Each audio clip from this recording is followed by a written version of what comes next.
आप सभी को सुप्रभात। आज की कक्षा में आप सभी का फिर से स्वागत है। जैसा कि आप लोग बोले हैं समास के कुछ वीडियोज आपको चाहिए, तो सबसे पहले आज हम समास पढ़ेंगे। सबसे पहले पढ़ेंगे समास कहते किसे। प्रीवियस कक्षा में आपने वर्ण पढ़ा, शब्द पढ़ा, वाक्य की भी संक्षिप्त जानकारी आप लोग प्राप्त कर चुके हैं। तो समास जो है, समास का शाब्दिक अर्थ है संक्षिप्त, संक्षेप करना। जब दो पदों के बीच की विभक्ति को हटाकर दोनों पदों को जोड़ दिया जाता है, ऐसे पद को समस्त पद कहते हैं। जब हम समास पढ़ते हैं तो तीन चीज़ें हमें याद रखनी होती है: समस्त पद, विग्रह और समास।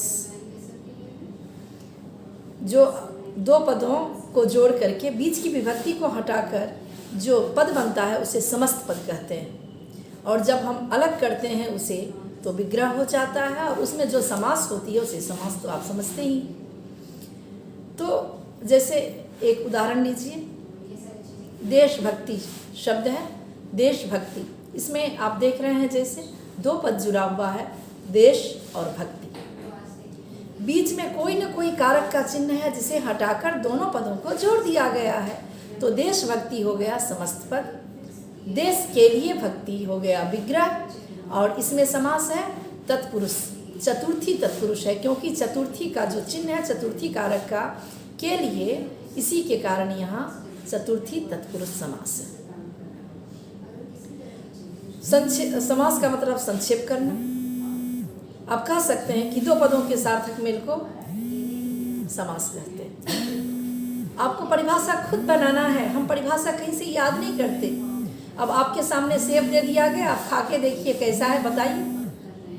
जो मीठा हो, लाल हो, हरा हो, उसे सेब कहते हैं। उसी तरह से दो पदों को जोड़ दिया तो संक्षिप्त हो गया, तो समास का शाब्दिक अर्थ संक्षिप्त हो गया, और दो पदों के सार्थक मेल को समास कहते हैं, बीच की विभक्ति का।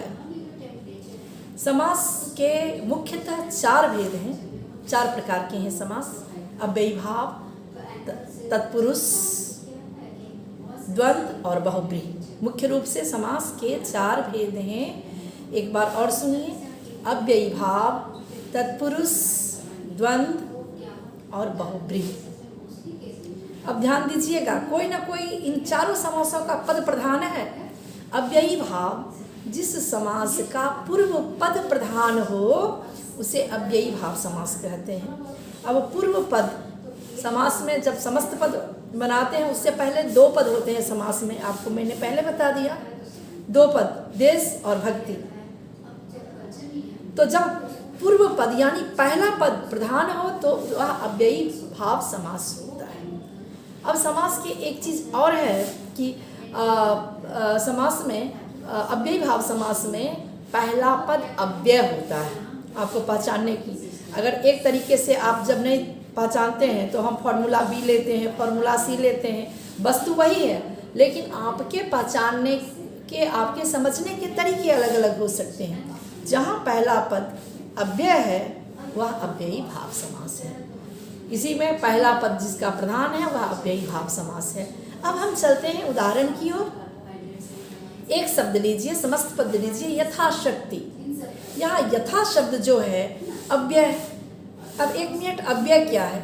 ऐसे शब्द जो काल, कारक, वचन, लिंग के आधार पर जिसमें थोड़ा भी परिवर्तन नहीं होता है, कहीं भी नहीं बदलता है, ऐसे शब्द अव्यय कहे जाते हैं। अब अव्यय की कक्षा में हम बताएंगे कि अव्यय के कितने भेद हैं, किस किस प्रकार के अव्यय होते हैं। चूँकि हम अभी अव्ययीभाव समास पढ़ रहे हैं, तो प्रथम पद को अव्यय कहते हैं। प्रथम पद जिस में प्रधान हो वह अव्ययीभाव समास है, और प्रथम पद अव्यय होता है। जैसे दूसरा उदाहरण लीजिए, आ समुद्र। आ उपसर्ग अव्यय है, कभी नहीं बदलता। तो समुद्र तक, इसका अर्थ विग्रह क्या होगा? आ समुद्र का समुद्र तक। जो समुद्र तक लिखेंगे यह विग्रह है।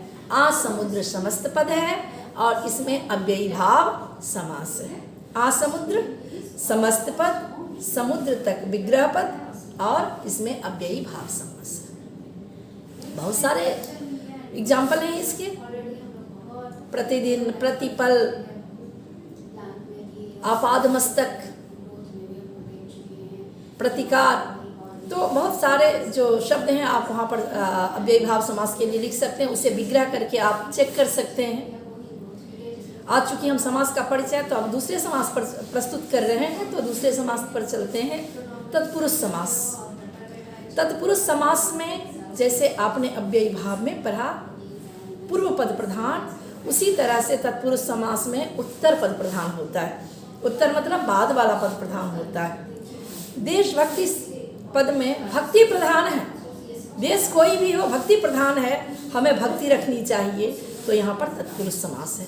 गंगा का जल, यहाँ जल प्रधान है, गंगा अप्रधान है, तो उत्तर पद जहाँ प्रधान हो वहाँ तत्पुरुष समास होता है। अब तत्पुरुष समास को पहचानने के लिए एक सबसे बड़ा जो चिन्ह है वह है कारक के विभक्ति का चिन्ह होता है। सभी में होता है, लेकिन इसमें सभी में नहीं, जैसे शक्ति होता है, लेकिन एक्चुअल में क्या होता है कि इसमें विभक्ति के अनुसार बांट करके हम उसको जैसे षष्ठी तत्पुरुष, पंचमी तत्पुरुष, चतुर्थी तत्पुरुष, तृतीया तत्पुरुष ऐसे समझते हैं। तो जिसका उत्तर पद प्रधान हो वह तत्पुरुष समास होता है। अब हम आए तत्पुरुष के उपभेद हैं कर्मधारय। कर्मधारय को कैसे पहचानेंगे? तो जिसमें एक पद विशेषण हो, दूसरा पद विशेष्य हो, वहाँ कर्मधारय समास होता है। विशेषण विशेष्य संबंध, विशेष जिसकी विशेषता बताई जाए और विशेषण जिसके द्वारा, जिस शब्द के द्वारा विशेषता बताई जाए उसे विशेषण कहते हैं। अंग्रेजी में विशेषण को एडजेक्टिव कहते हैं। तो एक विशेष्य पद और दूसरा विशेषण पद, जैसे नील कमल, कमल विशेष्य है, कमल संज्ञा है, यह विशेष्य है और नील के द्वारा इसकी विशेषता बताई जा रही है कि कमल कैसा है, नील है, नील के रंग का है, उसकी विशेषता है, वह दूसरे कमल से, रक्त कमल से, श्वेत कमल से वह अलग हो रहा है, नील कमल है। तो एक विशेषण दूसरा विशेष्य, यह हो गया कर्मधारय समास। आप लोग को समझ में आ गया होगा। तो ये हो गया कर्मधारय समास। अब इसका दूसरा उदाहरण लीजिए, चरण कमल, कमल के समान जो चरण है, तो यह भी कर्मधारय समास है। महान आत्मा, आत्मा यहाँ पर संज्ञा है और महान उसकी विशेषता। कैसी आत्मा? तो महान आत्मा, तो यह कर्मधारय समास है। तो इस तरह से समास के 6 प्रकार हो जाते हैं। कर्मधारय के भेद द्विगु। अब इसी में तत्पुरुष के अंदर कर्मधारय और कर्मधारय में एक द्विगु निकल के सामने आता है। बहुत ही आसान है, आपको बहुत मजा आएगा समास में। द्विगु संख्यावाची शब्द से जो शुरू हो वह द्विगु समास है। अब संख्यावाची तो आप संख्या पढ़े हो, 1 2 3 4 5 6 7 8 9 10। तो संख्यावाची शब्द से जैसे चौवन्नी, अठन्नी, त्रिलोकी, चौराहा, तीनाली, दोनाली, ये सारे शब्द क्या है? संख्यावाची हैं, इसलिए यहाँ द्विगु समास है। जैसे त्रिलोकी, 3 लोकों के स्वामी या 3 लोकों का समाहार। स्वामी कहेंगे तो फिर भवभ्री की तरफ जाएंगे। 3 लोकों के का समाहार जहाँ हो वह त्रिलोक, त्रिलोकी नहीं, सॉरी त्रिलोकी नहीं, त्रिलोकी भगवान शंकर हैं और फिर वहाँ बहुब्रीही की तरफ हम चले जाएंगे। तो त्रिलोक एग्जैक्ट जो शब्द होगा त्रिलोक होगा, 3 लोकों का समाहार, 4 आनों का समाहार, 8 आनों का समाहार, 4 राहों का समाहार। तो ये चौराहा, अठन्नी, चौवन, ये सारे द्विगु समास हैं। तो प्यारे छात्रों, आपने देखा, आपने अव्ययी भाव समास पढ़ा, आपने तत्पुरुष समास पढ़ा, परिचय प्राप्त कर रहे हो। आपने कर्मधारय का परिचय प्राप्त किया और द्विगु का परिचय प्राप्त किया। अब जो समास के अंदर सबसे आसान समास है वो आ रहा है आपके सामने, और वह है द्वंद्व। द्वंद्व की स्पेलिंग में थोड़ी सी समस्या, बचपन में मैं पता नहीं इसके लिए कितना मैंने, हमारे ज़माने में तो स्कूल में डंडे भी लगते थे, तो बहुत डंडे खाए थे हमने द्वंद्व के वर्तनी लिखने में।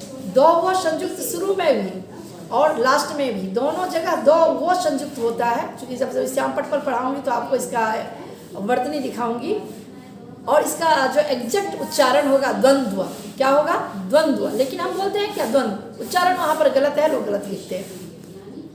हिंदी ही मातृभाषा है कि आप जैसा बोलते हैं वैसा लिखते हो, और भी हो सकती हो, शायद मुझे जानकारी नहीं है, तो हम जैसा बोलते हैं वैसा लिखते हैं। बट अंग्रेजी में ऐसा नहीं होता है। हम बोलते हैं नो और लिखते हैं कनो, ऐसे बहुत सारे शब्द हैं, लेकिन यह होता है द्वंद्व, होता है द्वंद्व। जहाँ दोनों पद, जिस समास के दोनों पद प्रधान हो उसे द्वंद्व समास कहते हैं। देखो मैं भी अभी द्वंद्व बोली, क्योंकि ये बहुत ही साधारण, मतलब कॉमन गलती है। साधारण तो नहीं, गलती कोई साधारण नहीं होती, कॉमन गलती है। द्वंद्व, जिसके दोनों पद प्रधान हो उसे द्वंद्व समास कहते हैं। अब उदाहरण की ओर हम चलें, जैसे दाल भात, गरीब अमीर, लोटा डोरी। इसमें एक और मज़े की बात है, द्वंद्व समास में योजक चिन्ह का प्रयोग होता है। योजक जिसको अंग्रेजी में हाइफन कहते हैं, छोटी सी बिंदी से बड़ा डंडा, तो द्वंद्व समास होता है वो।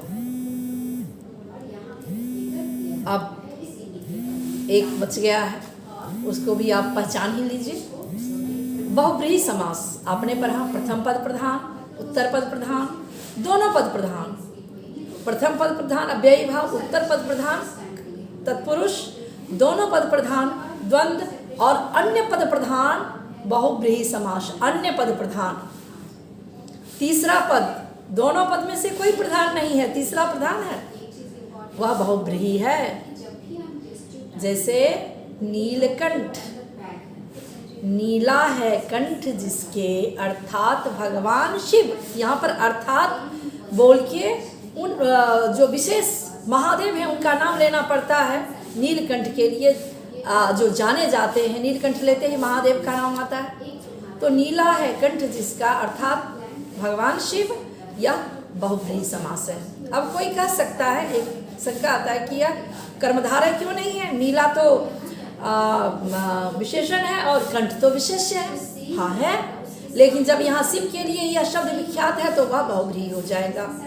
उसी तरह से पीताम्बर, दशानन, चतुरानन, दश आनन है जिसके, यहाँ भी विशेषण विशेष्य है, लेकिन यहाँ बहुब्रीहि समास है, क्योंकि दशानन शब्द रावण के लिए विख्यात है, प्रसिद्ध है, रूढ़ हो चुका है। तो जो किसी व्यक्ति के लिए रूढ़ हो जाए, विख्यात हो जाए, प्रसिद्ध हो जाए, तीसरा अर्थ वहाँ पर बहुब्रीहि समास होता है। और इसी के साथ आप सब समझ गए होंगे। जो नहीं समझ आएगा उसे आप पूछिएगा, और आगे की कक्षा में हम इसको विस्तारित रूप में एक एक समास को भी पढ़ाएंगे। आप जरूर देखते रहिए और मेरे चैनल को सब्सक्राइब कीजिए, क्योंकि एक मेरी कमजोरी है कि मैं रेगुलर वीडियो नहीं भेजती हूँ, क्योंकि जब बनाती हूँ तो लगातार बनाती हूँ, नहीं बनाती हूँ तो थोड़ा सा विराम आ जाता है। हर व्यक्ति की अपनी अपनी सीमाएं होती हैं। तो इसी के साथ कक्षा को विराम देती हूँ। आप सभी का बहुत बहुत धन्यवाद। फिर मिलते हैं अगली कक्षा में, तब तक के लिए आप सभी का दिन मंगलमय हो। धन्यवाद।